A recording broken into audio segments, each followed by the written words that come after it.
Wanna cause no problems. I just wanna live my life, but I keep on hearing about nonsense. Me and my dons ain't mobsters, but you know when you see imposters. We know how to read them faces, same way you know how to read them comments. If you wanna talk, let's talk, but around here, make sure you walk and your talk is constant. Hey everyone, and welcome back to another episode of the Death to Vanilla podcast. I'm Rylynn Trader, and I'm here with the host, Stephen Burkhart. And we're excited to be bringing you yet another episode, and this one is algorithm specific. We're going to be talking a little bit on how to get your videos and posts more engagement, views, and how the algorithm works in your favor. It's funny how we always think video first. It's like, oh yeah, yes, there's other kinds of content. Oh wait, yeah, there's pictures.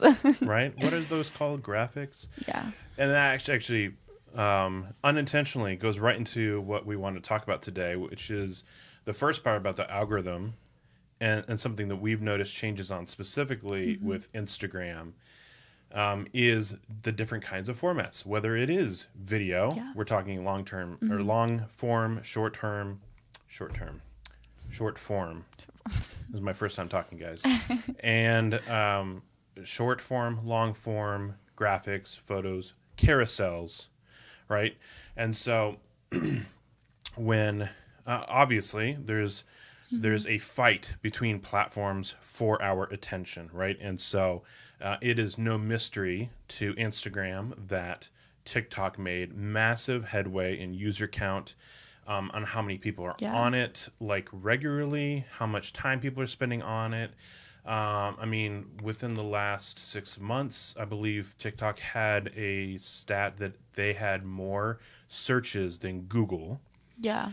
And so obviously that's not in Instagram's best interest. No, yeah. Because if we are there, then we are not on Instagram. Yes. And if we're not on Instagram, that means that they can't deliver as many ads, which means they make less money. So they're in a fight for our attention.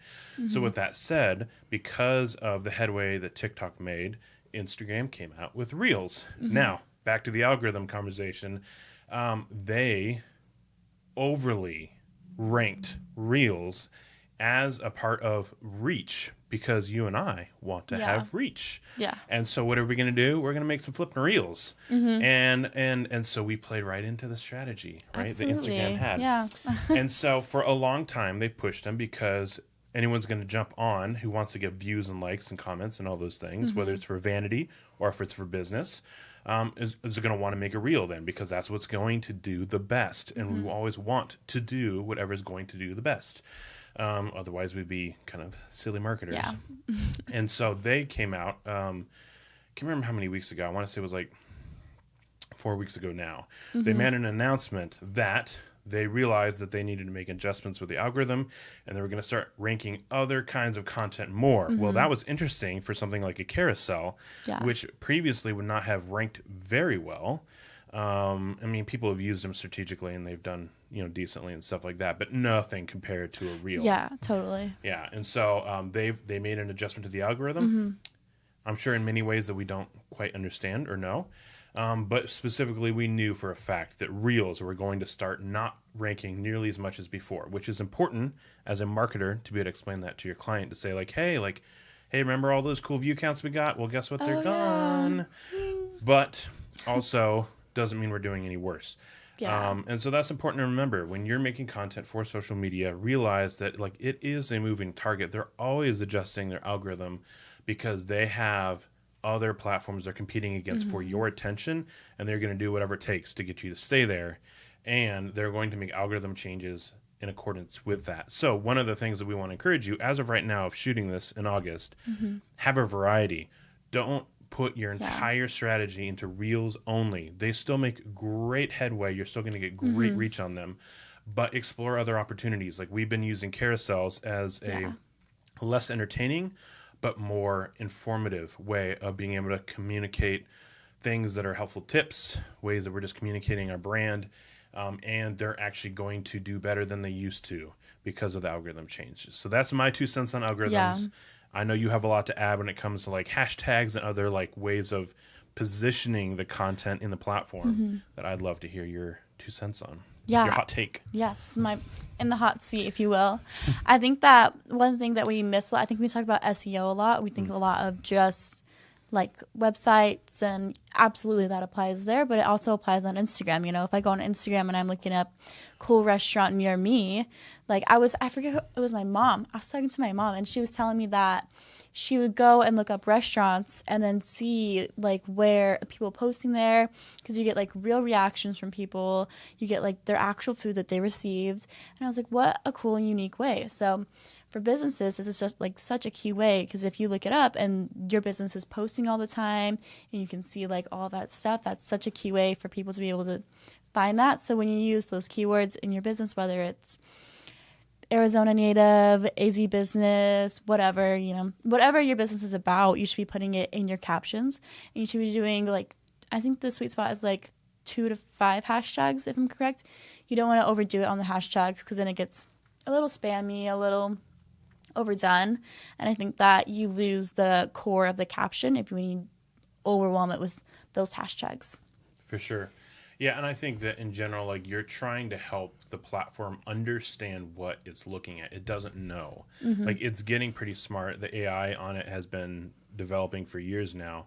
But the hashtags are helping it understand, like, okay, like, yes. AZ business. This is an AZ business, They're just right? telling them exactly what they're looking for. So then now all of a sudden it's like AZ business, California business, Colorado business, because like, oh, we're an international company. That's cool. But now like the algorithm that's trying to put you in front of the right people is like, oh, okay, well then is it Arizona, or is it California, or is it Colorado? And then if it's confused, it's not going to be like, oh, like, we'll just show everyone then. Like, it's not, like, you'll show up on all the feeds for the hashtags, but, like, it's not going to be pushing it.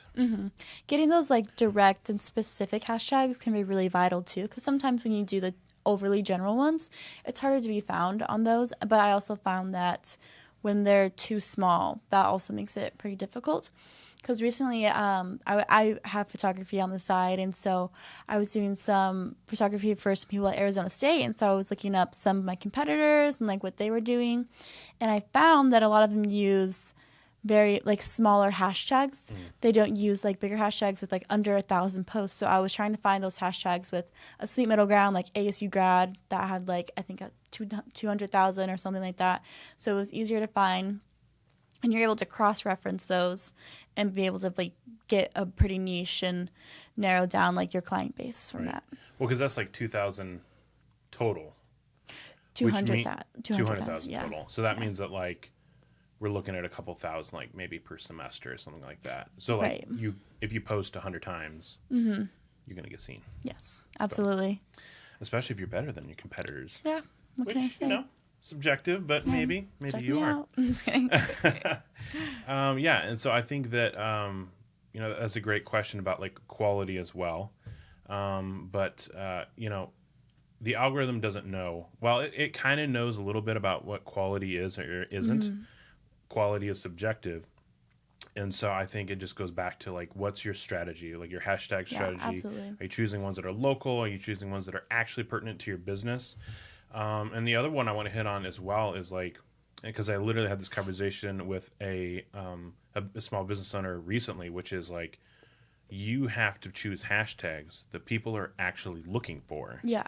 Like, it could be a totally relevant hashtag, like, oh, AZ Small Business Phoenix. But if like nobody types that in, right, like, what difference does it make that that's a really cool, very specific hashtag? Like, no client is like typing in AZ Business Phoenix pest control, blah, blah, blah, blah, blah, right? Like, they're not like taking 10 minutes to type in a hashtag. So it's like, you know, you've got to be able to create a hashtag strategy that is going to be something your client is actually going to type in or actually look at or actually click on your, you know, little list of, you know, 7 hashtags or whatever that they're going to want to use to do some research.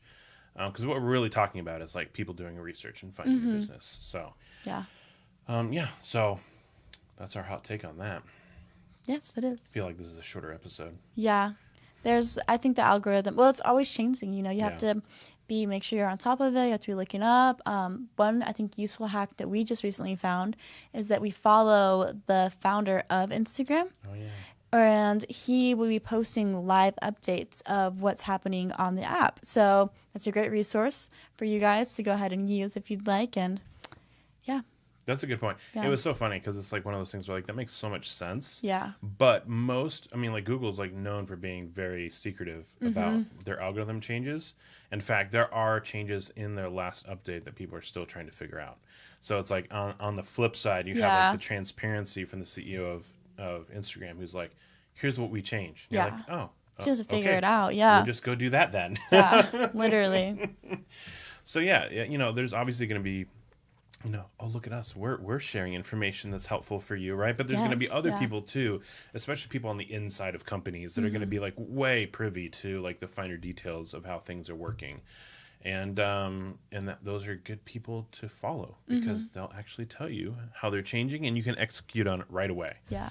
Because that really goes back to our conversation we had a couple episodes back about trending things. Like you jump on it right away. There's a chance you may be a little too early, but then you can start like learning and figuring it out and then continue to execute on it. And then once it blows up, you're already there. Yeah. I'm already there. That's right. Those words are powerful. Awesome. Well, thank you guys so much for joining us. Hope you enjoyed the episode. Hope you were challenged to courageously create, boldly innovate, and experiment so you get better than average results. And if you would, just reach out to us. Share with us how you're hacking the algorithm, what you're doing that's actually working out well, or maybe you need help. Maybe you need someone to help you with strategy, which is just a huge part of content creation in general. You feel free to reach out to us. Shoot us a message. We can get something on the calendar to figure out a time to be able to sit down with you and say, hey, what are you really trying to accomplish and how can we help you get there? We'd definitely love to hear from you about that as well. Check out Burkhart Creative Agency online. That's what we got these cool shirts on for.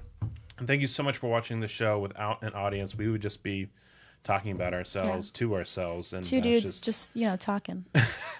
Sitting in a hot tub, 5 feet apart. I think that's a good closing for us. That is a good closing. I guess we have nothing else to add. So there. Thank you for watching. Wanna cause no problems. I just wanna live my life, but I keep on hearing about nonsense. Me and my dons ain't mobsters, but when you see imposters, we know how to read them faces, same way you know how to read them comments. If you wanna talk, let's talk, but around here, make sure you're walking your talk is constant.